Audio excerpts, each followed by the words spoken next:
Yeah, I like another 7 to the coach. And then how the mouse off?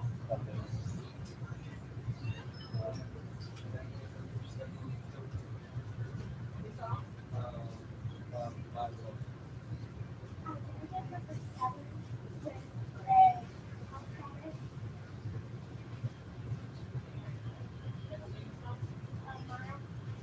Anything else?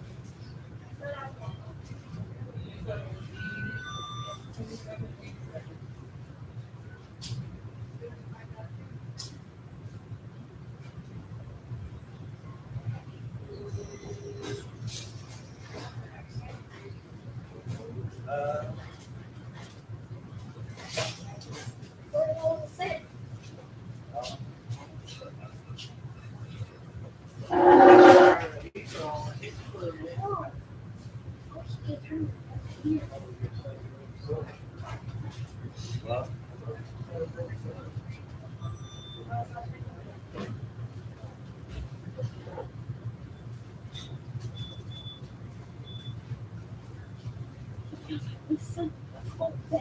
Are you finger? Honey.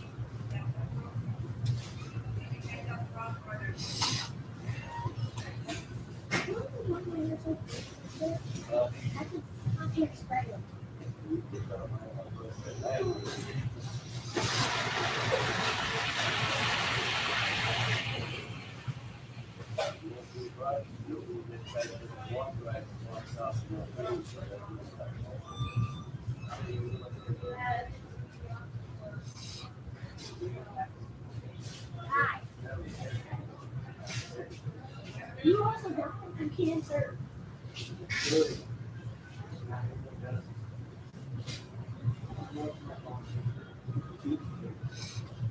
I did.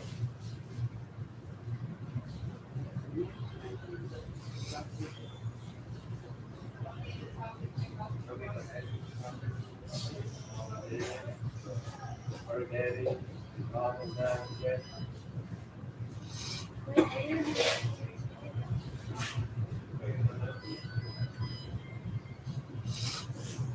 That whole bomb.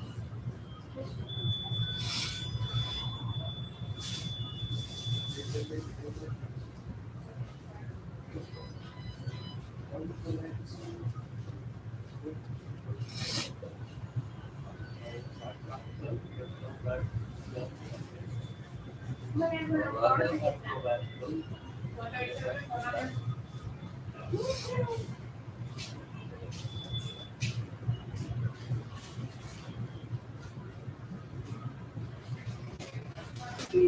I don't know when it's supposed to be back.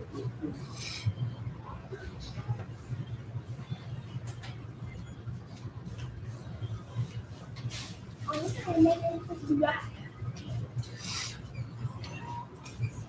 Wait, where did that go? All you did is put number up. Number 8. Like, Yeah, you take that one and just put the number in.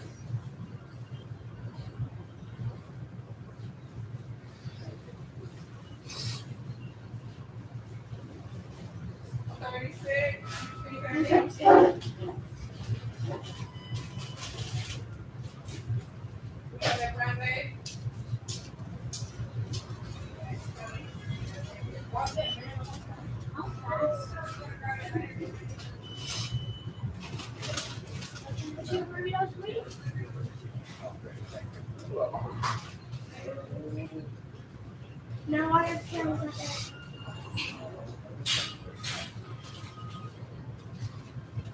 there. It takes time to make it.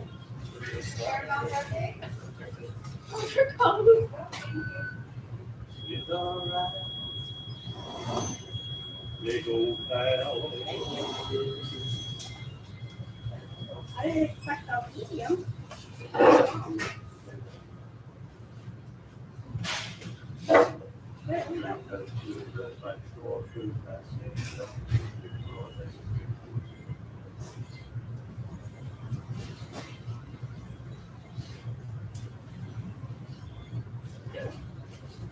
Very hot.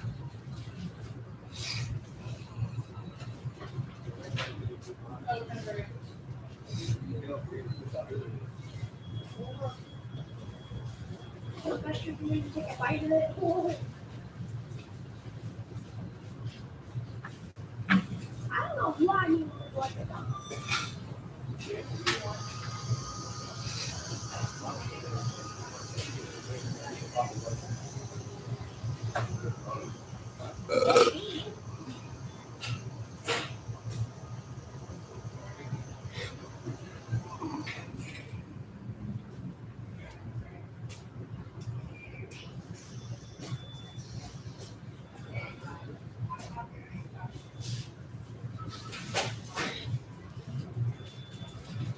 I think what you brought up as well after the post is there's still follow-up that has to happen, right? You don't just post something. It's not field of dreams. If you build it, they will come. You have to wait, send that content out, and follow up in different ways. So if you're starting today, what is your simplest advice for someone who's looking to become the next Gary Vee?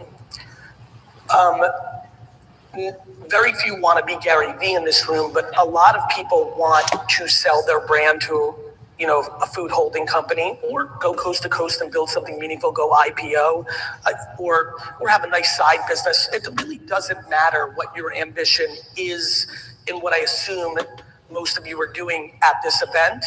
I would tell you that the first thing you have to do strategically is understand that every one of your companies are a media company that happens to be selling a food product. That's number one. And when that becomes the case, people always like, oh, Gary, easy for you, especially when I say something like I just said, oh, easy for you, like you have a full team. I'm like, fuck you. And the reason I say that is I made my own content for 8.5 years before I hired my first person. Like, the receipts are out there. February 21st, 2006, Wine Library TV, no lighting, no mic. I look like I'm a hostage in Afghanistan. And I'm just reviewing wine from the bottom of my little heart in a world that nobody was watching. Nobody was on YouTube. You guys are so fortunate. The world's attention is on that phone, and you can post for free. So no money, respect. But again, no one here is actually at $0.000. They're not in their kitchen. Like, they're somewhere. Where do they spend their money? For what? 2, I don't want to hear time, because if you have the audacity that you're trying to build something and you're going to tell me that you do not have time to create content, to build brand, and to grow your business, I don't even know what you're doing. What are you doing? What could you possibly be doing that's more important than letting the world know why they should buy your thing? What could you possibly be doing? There are people here talking about enormous ambitions and what they're going to do. And Kristen, take 2-hour lunches. That's fair. That sucks. Yeah. Right? So to me, like, time is just not something I'm willing to accept from anyone based on what you signed up for. You know, if you're worried about time, you should be an employee. Okay. I can see that. I think we've got 24 hours in a day, right? All of us have the same amount of time, and you're right, it's how you use it. It's how you approach it. You wake up with the mentality of, I'm going to do this today versus, I'm not feeling motivated. And we have those days, right? All of us. I'm sorry to interrupt, but I want to say this because I think a lot of people get my messaging confused. I sleep 7 or 8 or 9 hours a day. This is not about like being a psycho and like running yourself into Anxietyville and going out of business. This is about being efficient. That's all. Like, you're trying to do something remarkable when you have a business. Almost every business goes out of business. We forget that because we read the headlines. Almost everyone goes out of business. I just think it's about effectiveness and efficiency. Like, to me, I'll give you an example. So many people in this room could have so much more happen that they want to happen if they stopped making 15-minute meetings 1 hour.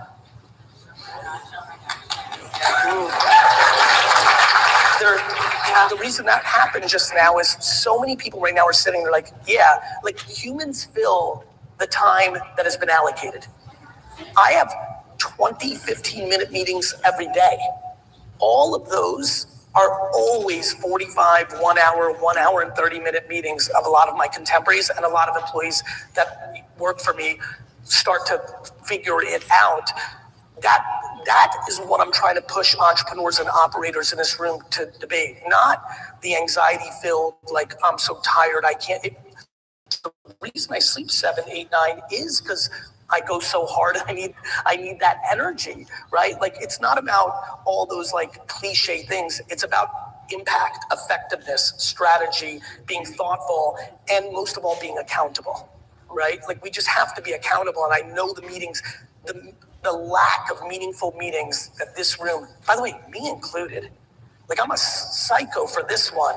And like, I look at my meetings for the week ahead with my admin team every Thursday, and I look back on them, you know, when I fly, just to look back, and like, it's hard because we're making human subjective decisions. It's hard, but when it becomes important to this room, you get better at it.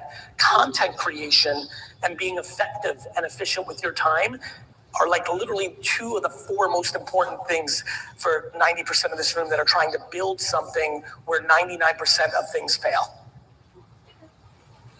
I think time savings brings another conversation, AI. Okay. I think people are really interested to hear how AI is shifting the social media landscape. I think there's a little bit of fear in it. I think there's that thought, if I don't catch up, I'm never going to be able to do it, or I'm too far behind. What do you see AI doing for CPG space and social in the future? AI is one of the most profound inventions of the human race. It will be up there with like electricity and the internet. And good news, no one here is behind.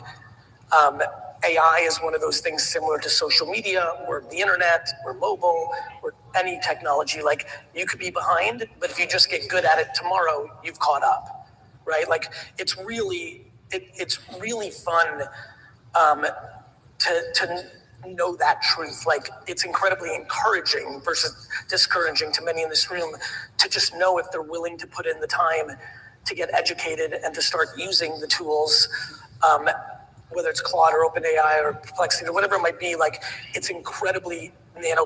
It's intoxicating to me to know that somebody in this room has been putting their head in the sand for the last 18 months, and this has been their AI strategy. And that if tomorrow this answer motivated them to like take a different turn on this, that tomorrow starts the process of them catching up pretty quickly too, by the way, which is wild. So what will it do? It's going to change our entire world. It is going to make a lot of repetitive, non-thinking jobs obsolete. That is a challenge we are going to have to go through as a society. We've gone through that challenge before. Nobody cried for the yellow page salesman when Google fucking wiped him off the face of the earth. I will say I did cry because I did one of my first jobs selling ad space in Yellow Pages. That's so awesome. I do remember that transition, and Respect. unfortunately they did not keep up. No. So Look, here's my point of view on this. Hoping and dreaming and praying that technology stops while you're alive is the single worst strategy of all time.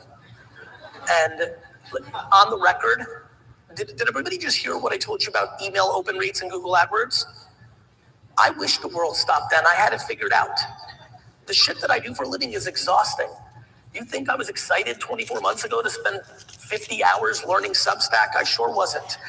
You know, I'm signed up for I'm going to live in the world. And I just will tell you that, like, this, if you think what AI is doing right now is like, wow, we haven't even started.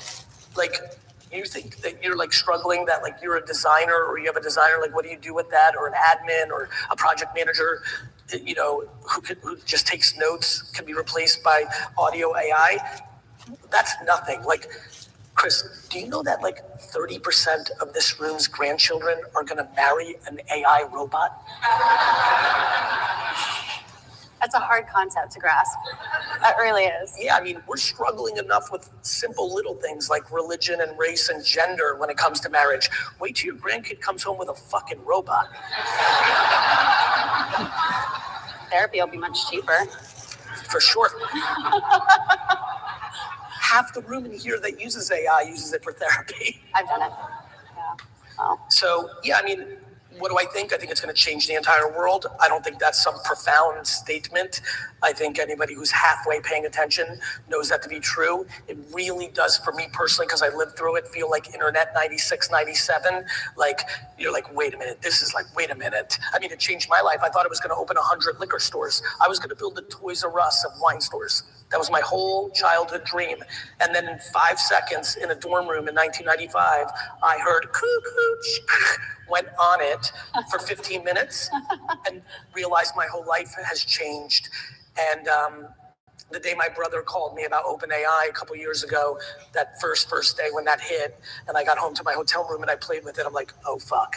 This is one of those moments. The iPhone, day one iPhone, internet, cuckoo, choo, cuckoo, and OpenAI 2-3 years ago, whatever that was, day one. Those are the three profound moments where I'm like, fuck, this is landscape changing. This is wildly changing. And so I really highly recommend all of you that if you've been kind of head in the ground, and this is very important, Chris, a lot of you use geopolitics to be your excuse of why you don't do things. You've decided because you don't want to put the work and effort to keep up with AI from a business lens, you'll say things like, this is bad for society, or I'm worried about the children. Watch out for you doing that. We love to go high fidelity, theoretical, when we do not want to put in the work. Right? yeah. And I get that. I don't do that in business, but I do it in health and wellness.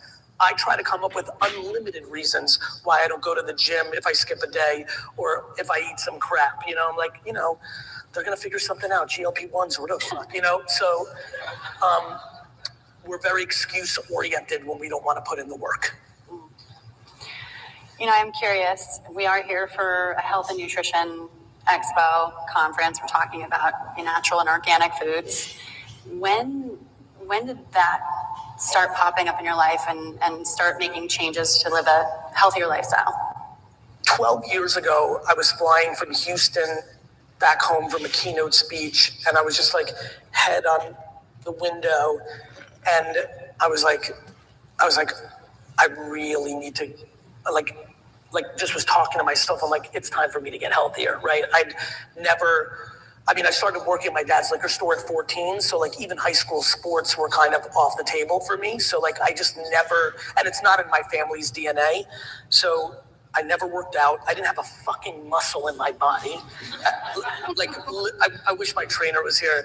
Those first sessions, if I filmed that, they would have 1 trillion views. It was a shit show.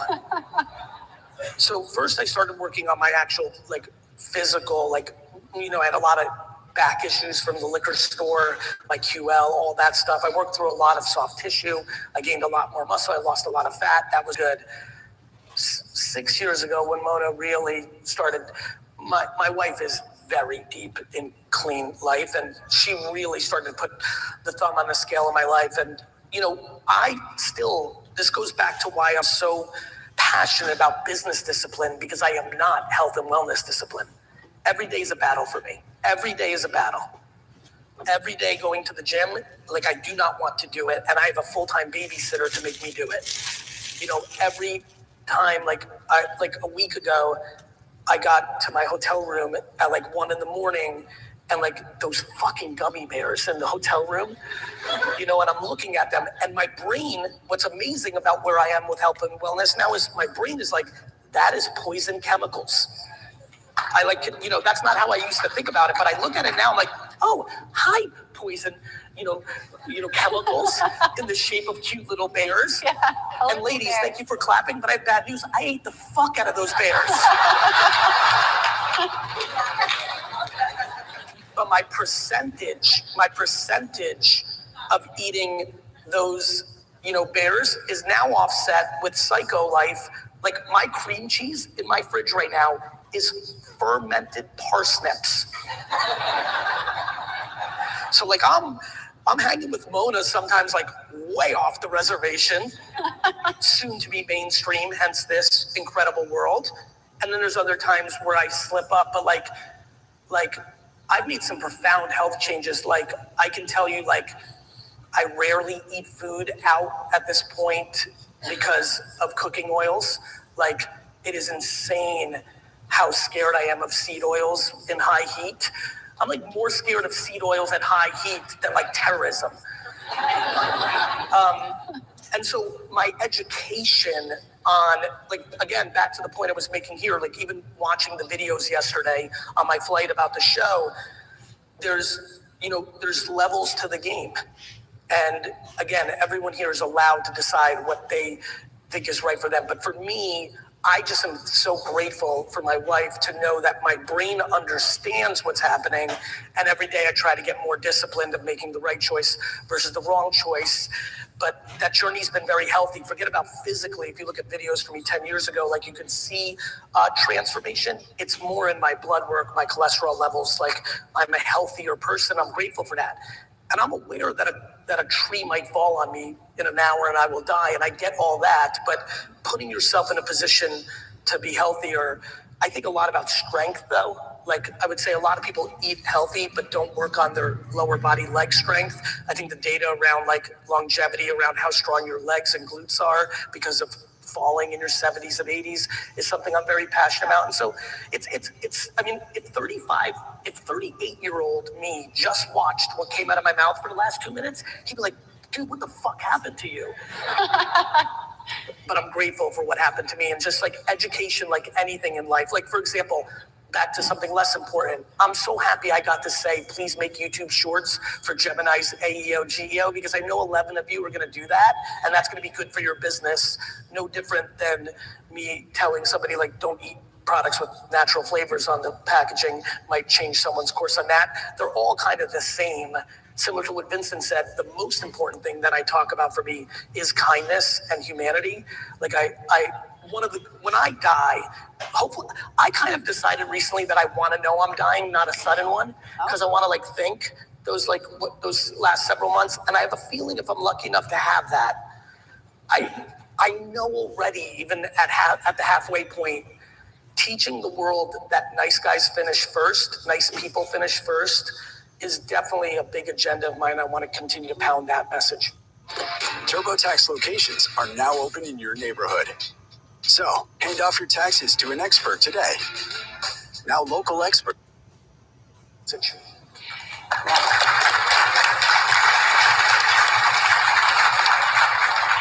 I think it's really important to leave kindness everywhere you are. And I've experienced that with you and your team. Last year, you came to Expo West in 2025. Was it the first time you'd been here? And I had the opportunity to meet you and some other people, Nick, on your team. And the kindness and experience that I had inspired me to continue that. And Nick is out here somewhere, but I wanted to thank you for that because it made a difference for me in my career and the way I approach people. And I think that kindness creates gratitude, creates abundance, and creates all these different opportunities to meet people that we wouldn't otherwise have the opportunity to. So I think there's something to be said about paying it forward and remembering that, you know, we're all humans, right? We all have one chance to make a first impression, and people are relying on us for certain things. And it's important to continue with that positivity. And maybe you can meet your neighbor here today, help support their business in some way. What can they do today for one another to support the CPG industry right now? Yeah, I mean, I think yes, it's, I think you touched on it for years, for the last 20 years of going to events, disproportionately what's happening in the hallways and in the park. Like, the content's important. Hopefully, you know, I take it very serious. Like, you know, as I was walking on stage here, I'm like, okay, let's make sure we hit on 4 to 7 things that can really bring value. But disproportionately, what you just said is the reason to come in to something like Expo West. Like, having the courage to say hello to someone that's a stranger in the hallway or outside is everything. That human connection will always be the dividends. Karma is truly the most practical energy in the world when people think it's foofy. I'm empathetic that a lot of you are scared to go up to someone. You know, I understand what insecurity is. It's one of the great energies that I'm trying to fight against in the world. I believe it is the seed of all the pain in our society. And so I get it. But if I could leave you with something that's very 3rd to 7th grade, like you going up to someone because maybe they're wearing a hat of their brand and you're a fan of it, and you say hello, and maybe they don't deliver in kindness or reciprocation. There's multiple things I need you to think about. This is very important. Number one, and this is like something we've as humans gotten really bad at, everything that someone else is doing has nothing to do with you. Like someone shitting on you doesn't mean you're shit. It means they're in a shit place. Like, we have to get better at this. Like, friends, this crew is not in high school and middle school anymore. Someone not being kind to you, not reciprocating, not bringing the right energy, literally has 0.0 to do with you. Number 2, we do not have empathy for people who do not reciprocate kindly. When someone, even to this day, I know where I'm at in my career and all of that and notoriety. There are plenty of moments in my life as I navigate where I'm not reciprocated with kindness, and definitely long before I was Gary Vee, it was obviously, because I know how the world works, more common. There was never a time where I was upset. For me, for sure, back to point 1. But more importantly, there was never a time that I was mad at the other person. Not once. If you go out there and you say what's up and somebody snickers you off because they look at your badge and you're not at a big company, or they don't think you're cool or pretty or charismatic or whatever's running through your mind, my reaction to that is feeling bad for them. We also don't have empathy that something might have happened. You might go up to your favorite CEO of a brand today, right?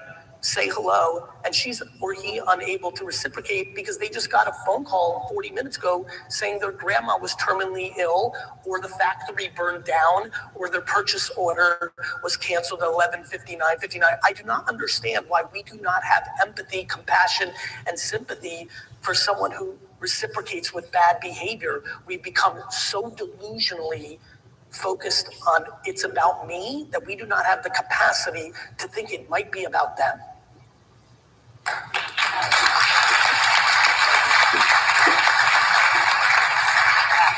And by the way, it's an incredible protective mechanism for your life.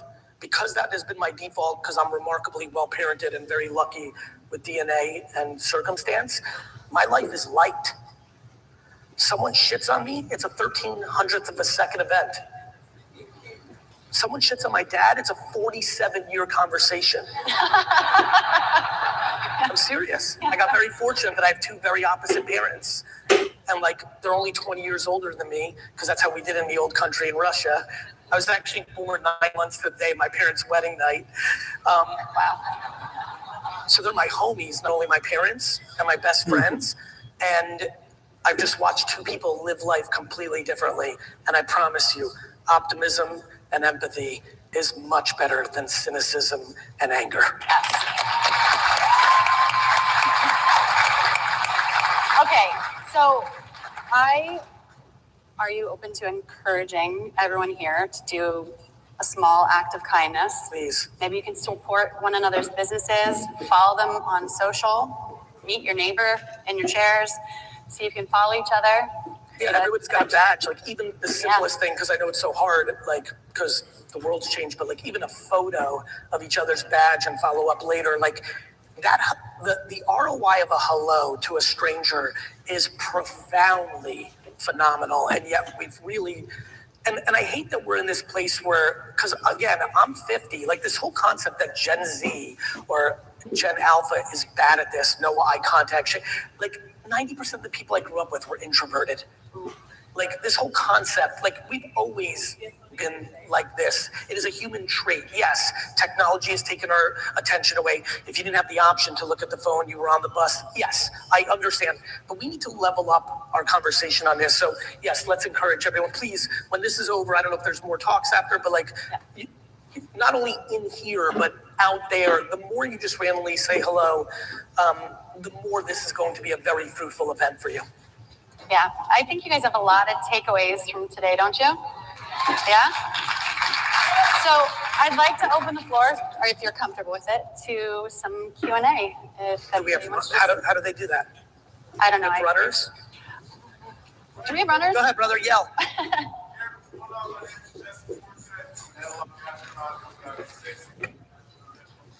On my way to space, and I actually have my meeting at the combat pilot slot this afternoon. Wow.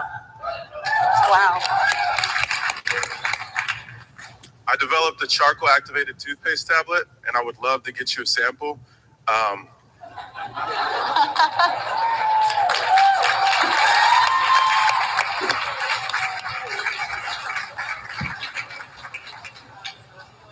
Pleasure, my man. How are you? Come here. Yeah, get in. I appreciate you, man. You helped us out so much, man. Thank you, brother. Thank you so much. Pleasure, man. This is the first charcoal activated toothpaste tablet for astronauts. I love it. I've been working on this for 5 years. It's done 6 different analog astronaut missions in Iceland, Poland, It's incredible. Cape Canaveral. Photo? Yeah, let's do it. I'm with Gary B, baby!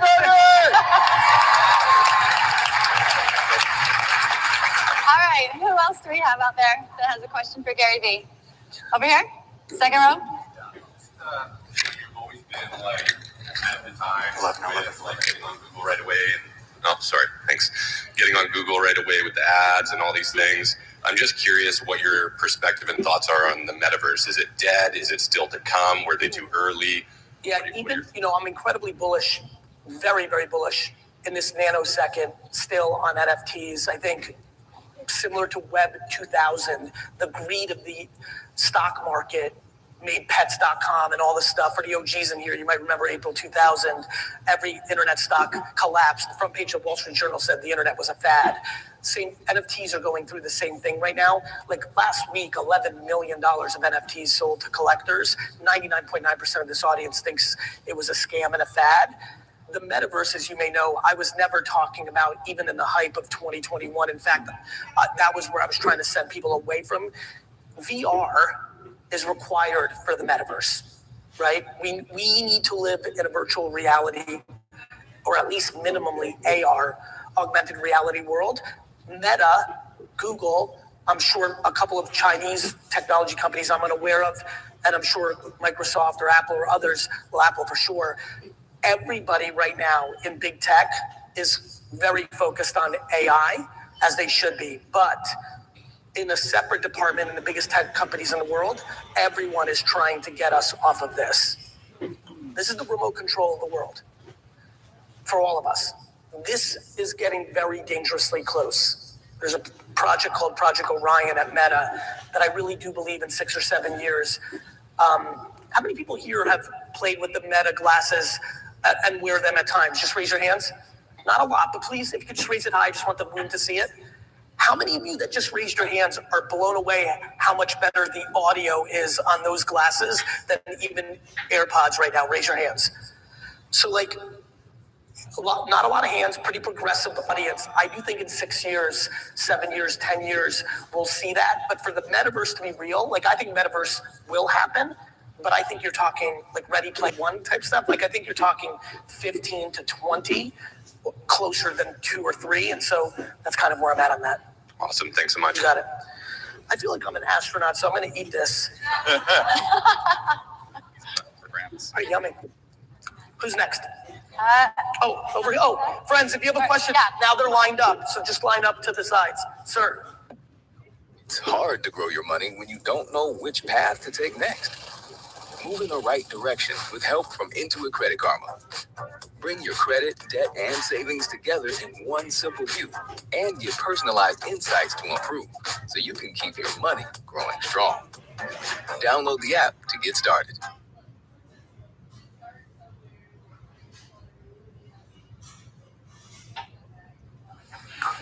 First of all, I want to thank the fact that Expo allows families here. I think that's an incredibly unique thing, and thank you for your stories about your family. I think that helps resonate.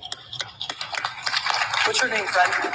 So I have a question around percentage of maybe focus for folks in the room around Gen Z and millennials. I heard you mention funnel, and I'm a trained chef who worked on college and university campuses for 20 years, and now I'm in media, and I'm just trying to help companies and brands grow on college campuses. Smart. And it's an incredibly unique and kind of under the current cool opportunity. And just want to get your take on perhaps the percentage of focus that brands should have around Gen Z, millennial, and driving that future. I think it's a great question. Couple things. One, every business has its own addressable markets, focus, opportunity groups. I agree with you. In fact, you just gave me an opportunity, so thank you, friend.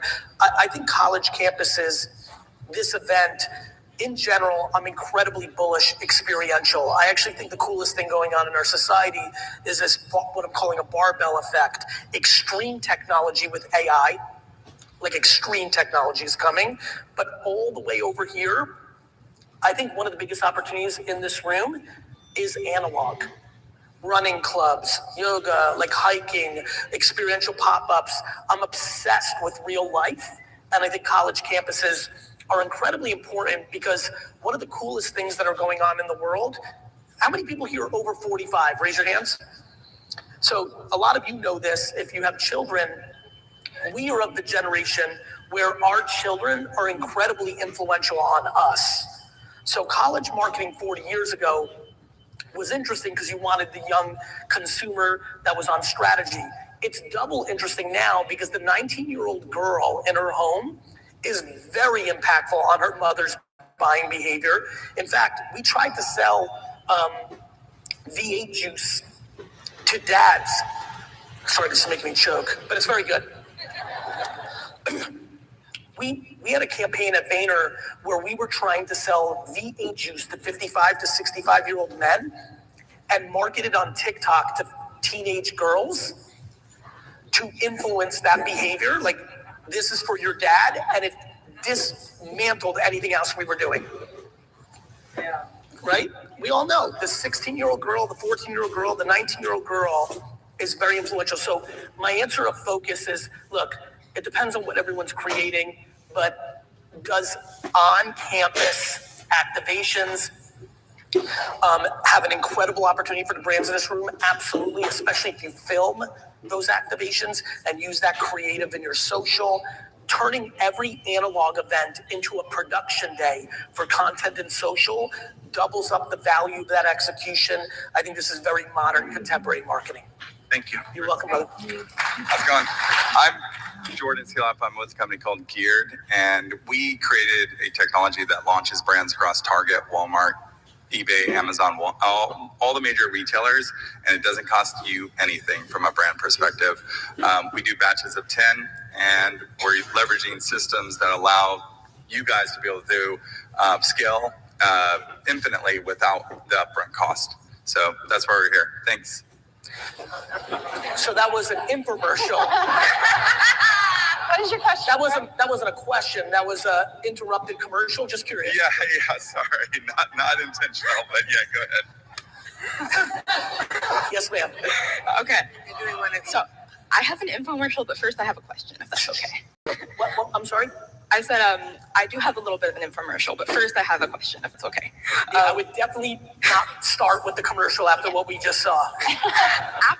As somebody that is younger, I'm 24, in Gen Z, and I am working for bigger brands that are also in the CPG space, but they don't necessarily have as much of a ESG mindset. Like, they're not really wanting to focus as much on environmental sustainability goals as, what I feel like Gen Z would be interested in. And I feel like the brand that I'm talking about, they're very into this brand. So how would you recommend for us younger people to try to convince or to advocate for more sustainability actions with the people that are in charge nowadays? It's a great question. It's also a tough answer that I'm going to give you, which is convincing is the great misstep of society, right? A 24-year-old executive in a company convincing the whole company, the board, the CEO, that they need to do X, Y, and Z is very hard. On the flip side, a 24-year-old or all of us about what we care about, what I do for, by the way, everything I talk about, kindness, marketing, all that, I'm trying to convince no one. I just show up every day with conviction. So you're not going to convince anyone. You have two options.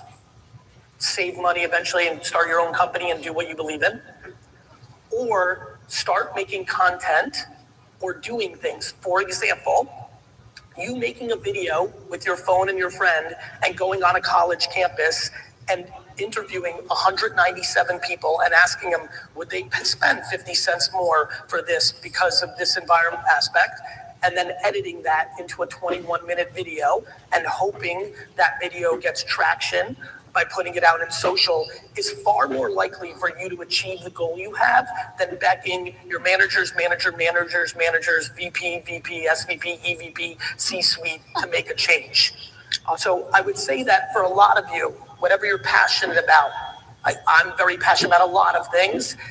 Convincing is impossible in a corporation when you do not have the leverage, but conviction is how the world has changed and continues to change. And now that you have the ability and no excuses, in the 60s, 70s, 80s, you needed ABC or the Wall Street Journal or the New York Times or NPR to help you. I'm sure it's not lost on any of you. Everybody can go direct to the world today. The question is, are you going to be action-oriented or are you going to talk about it? Awesome. Great. Okay, we have time for one more. I want to make sure we're being. Hi, my name is Josephine Musco. 12 years ago, I found out that tea bags are leaching billions of microplastics in our cups. Oh, I'm very aware. I invented the first truly microplastic-free tea alternative to the tea bag. It's a tea strip. It fully dissolves in your cup. There's nothing to throw away. There's no microplastics or toxins. I'm not only saving our health, but I'm also saving the environment because there's over 100 billion tea bags discarded out every year in the landfills globally. So I would like to give you some of my product and connect with you later if possible. You got it. I'll grab it as I walk off now. Oh, I'll take one. I'll take it now. Do we have time for one more? We have time for one more question. I'm so sure. I'm so sorry. I didn't get to finish. Oh, bye. Is this card? Do you want to just wait? We'll catch you then. Okay. Go ahead. Thank you. You're welcome. Hey, Gary. Hi. Nice to see you. Great to see you. So my name is Cynthia, and I'm the founder of Zinca Foods. We make Salvadoran frozen food. And I know that you know this, but I used to be your intern. Well, I'm sorry, I didn't hear. I used to be your intern. Yes, oh, I know, yes. I see that. That's great. Oh, my God, I couldn't sing. It's so good to see you. How are you? You well? Great to see you. You good? Yeah, it's so good to see you.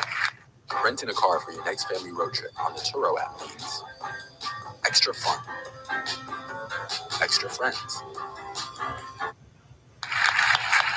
That's so awesome. Yes, but, I will never talk about how we met right now, but my question is, because I understand, VaynerX, when you're looking for investments, what you're looking for, I don't think you touched on that, so that's what That's a good question. You know, I think, you know, you were around me, so you know this. Like, it's a very gray and black and white framework for me, right? I'm always looking for my intuition. You know how you were hired? Like, you know, I'm very intuitive. I'm willing to be wrong on my intuition. At this point in my career, this might help some of you. Let me be very vulnerable. I went through a really interesting thing the last 5 years where I realized more than half of my investing was me doing charity work, not investing. You like that? It was a realization. I realized that I would write checks often because I just wanted that person to win. It was a bleeding heart syndrome, which I'm incredibly proud of, but as you might imagine, was very ineffective. Early in my career, Facebook, Twitter, Tumblr, Uber, Snap, it was like, what's the business? Today, what I look for is still that human spirit that I'm looking for, but I'm trying to detach from, you know, the charitable work versus like, do I believe that person has the emotional intelligence and is a kind person and has the stomach for the game? And what do I believe in the business thesis? So it's always been jockey and horse. Jockey is the operator. Horse is the idea and the business. And now I'm getting better at dissecting, you know, a little bit of that human intuitive part. And so obviously, of course, I'm happy to look at yours and others. And I'm also going to be walking around. Where is my booth for Lucky Gummies? Nick? Yep. No? Well, why we find that? It's downstairs in the basement. Nice. It's downstairs in the expo hall. We're not putting anybody in the basement. Okay, well, one last piece of advice for everyone to take with them before they, very short snippet, but what else do you have to share? One last thought. A couple things. I'm so sorry that so many of you are in line. I'm Gary at Vayner Media. If you want to send an email, I have a long flight to Miami tonight. I'm sure I can answer some. My last piece of advice is that self-awareness is the punchline if you're going to be successful. Way too many people I come across in companies and in things of that nature are in the business of wishing they were someone versus realizing who they are. As operators, as executives, as founders, as people living in society, like the quicker you can get comfortable with what you're actually good at and what you actually like, and not beat yourself up who you're not, but get really good about being like, but I'm this, and I'm this, and I'm this. And then you do that. And then if you're an owner, operator, founder, surrounding yourself with people that can do the things that you're not naturally good at. Self-awareness is an incredibly powerful trait. Often, as I think we know, you're all living life, rarely talked about, definitely not talked about from the lens of business. And I will tell you unequivocally, it has been foundational to my success and to the success of many of the companies that I'm on the board of, investor of, or have been close enough to watch navigate. And I wish you the process of self-awareness, because it's also a cousin to self-love, which I promise you all of you can use a little bit of more of. And once you get there, it gets really fucking good, and then you become really good, and then you can be a contributor to more good. And I wish only health more than that for you. And I appreciate being with you this morning. Thank you, everyone. Thank you.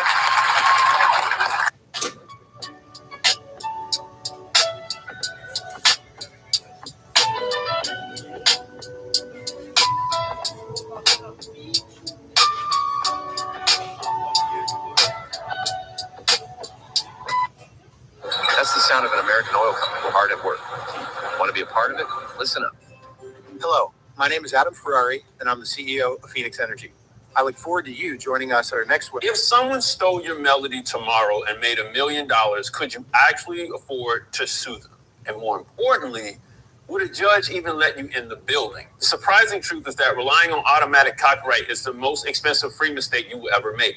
It's not a safety net. It's a legal trap that strips you of your leverage the second you actually need it. And it's why major labels and publishers never rely on this rule. By the end of this video, you'll know how to stop playing defense with your art and start building a high-value, bulletproof music catalog that banks and investors want to invest in, and major labels actually want to partner with. My goal today is to help you understand that treating your music as a registered financial asset is the only key to unlocking true creative security and generational wealth. And I'm going to show you a simple 3-level system that the world's biggest artists use to protect their masters, shield their personal lives, and turn their songs into a vault that pays them and their families for the next 100 years. Now, automatic copyright technically is actually nothing.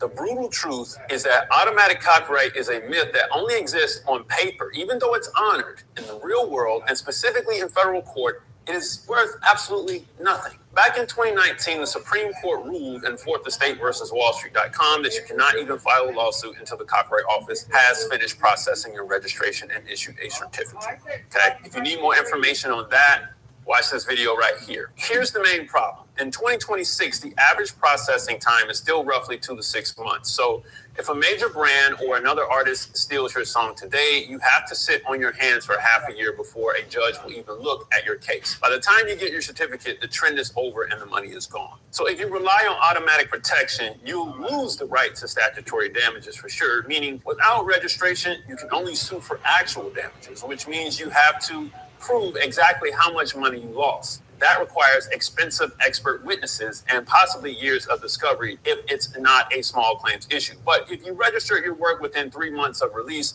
the law says you don't have to prove a dime of loss to be eligible for up to $150,000 per song. Plus, the other side has to pay for your lawyer. All right, that's your insurance policy there. Now let's talk about this poor man's copyright myth. Please stop mailing CDs to yourself. In 2026, poor man's copyright is it's legally useless. It doesn't even grant you the right to sue, and it doesn't qualify you for damages. It's just a waste of a postage stamp. It really is. And the judges can kind of rule that out. The majors know this. They don't wait and see if a song becomes a hit. They register it on day one because they know that without a registration number, you don't own it, nor are you operating a business. You own a suggestion. This is why labels love to do demo deals so they can own what was created under their watch and wallet. And in some cases, they still do this, and they call them a breaking artist, where they are a newly signed artist but don't have an active release date. So then how can you leverage these copyrights? I mean, have you ever wondered why major labels fight so hard for your masters? It's not because they love your music, it's because they love collateral.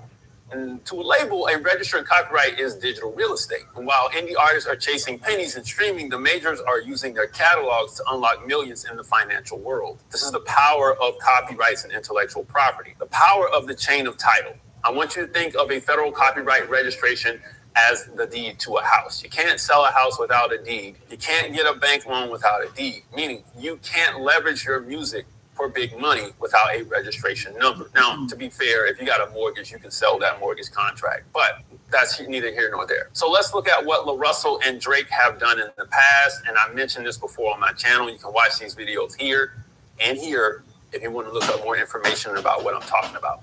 So if you look at an artist like LaRussell, he's mastered a stock strategy where fans can actually invest in his music. But here's the secret. You can't sell shares of a song if you can't legally prove exactly what those shares are. These are legal high-dollar investments, and when that happens, there has to be a legal proof of ownership. Registration provides the chain of title that makes these investments legal and secure. And then there's Drake, and I know he's a little bit out of the news, but behind the scenes, he isn't just one guy. He's a network of over 20 LLCs and holding companies. Again, you can go watch that video to check it out. But why? Because when your music is properly registered, it becomes a financial asset that you can, one, check this out, borrow against. I love borrowing against stuff. Banks will actually give you low interest loans using your registered catalog as collateral. I mean, you know what I'm saying? Even Russ has talked about this on The Breakfast Club. You can sell fractions of copyrights. You can use sites like Royalty Exchange to get an immediate 10-year payout up front instead of waiting for monthly checks. You get to mitigate risk. If a label wants to buy your catalog, the first thing their lawyers check is your registration history. No registration, the price drops by up to 90% if there are ownership discrepancies. It's just so many things that you can do. The bottom line is this: independent artists treat their music like a diary, but major labels treat it like a vault. One costs you $65 and protects your future. The other is free, and it leaves you with nothing but likes and shares when the industry moves on. So yes, we cover automatic copyrights and how labels use copyrights for leverage. But this next part is where most artists and their teams lose, which is creating a fortress. So stay with me. And side note, if you need a strong business foundation to run your record label with funding, grab my 60-day record label system, complete with my funding partners to fund some of this copyright process that you're going to need to fund. Most of it you should fund with cash unless it gets out of hand.